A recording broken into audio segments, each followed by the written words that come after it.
In the dim recesses of history, where the line between the sacred and the grotesque often blurs, lies a chilling practice that has haunted libraries and museums. Anthropodermic Bibliopegy. This term, as unsettling as it sounds, refers to the binding of books in human skin, a macabre art form that emerged primarily between the 17th and 19th centuries. The very thought of a book bound in human flesh evokes a visceral reaction, a shudder that resonates deep within our understanding of mortality and ethics. Among the most infamous examples of this unsettling tradition is De Destinée de l'Âme, a philosophical work housed at Harvard's Houghton Library. This book, with its leather-like cover, has been confirmed to be bound in the skin of a human being, a testament to the chilling intersection of literature and the macabre.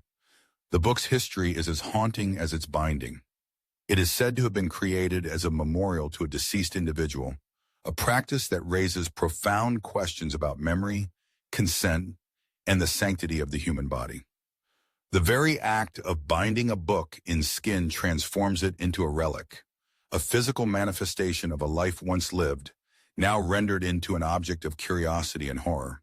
The Mutter Museum in Philadelphia further explores this dark narrative. Within its collections, medical texts bound in human skin speak not only to the knowledge of anatomy, but also to the ethical dilemmas faced by practitioners of medicine in an era when the boundaries of morality were often tested. These books, remnants of a time when the human body was dissected and studied with a detached curiosity, reveal the lengths to which some doctors went to preserve their patients' legacies. Yet the skin of deceased patients was often used without consent, raising a moral specter that looms over the practice of anthropodermic bibliopegy. Were these books created as tributes to the dead, or were they merely the spoils of a profession that prioritized knowledge over dignity?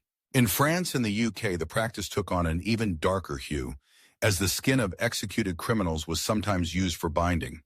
This transformation of the condemned into literary artifacts speaks to a society grappling with punishment, justice, and the afterlife.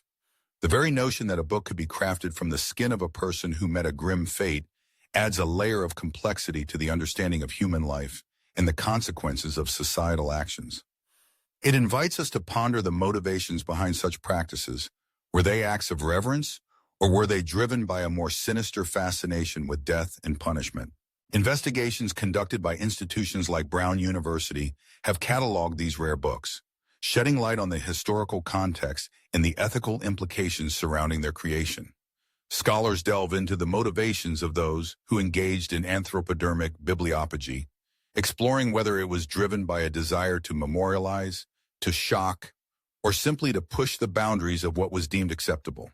Each book tells a story not just of the text within, but of the human being whose skin envelops it, a narrative that intertwines the fates of the living and the dead. As we confront these chilling artifacts, we are compelled to reflect on our relationship with death and the human body. The practice of anthropodermic bibliopegy serves as a reminder of the fragility of life and the ethical considerations that arise when we seek to commemorate it. In a world that often shies away from the realities of mortality, these books stand as haunting testaments to a time when the boundaries between reverence and horror were not so clearly defined.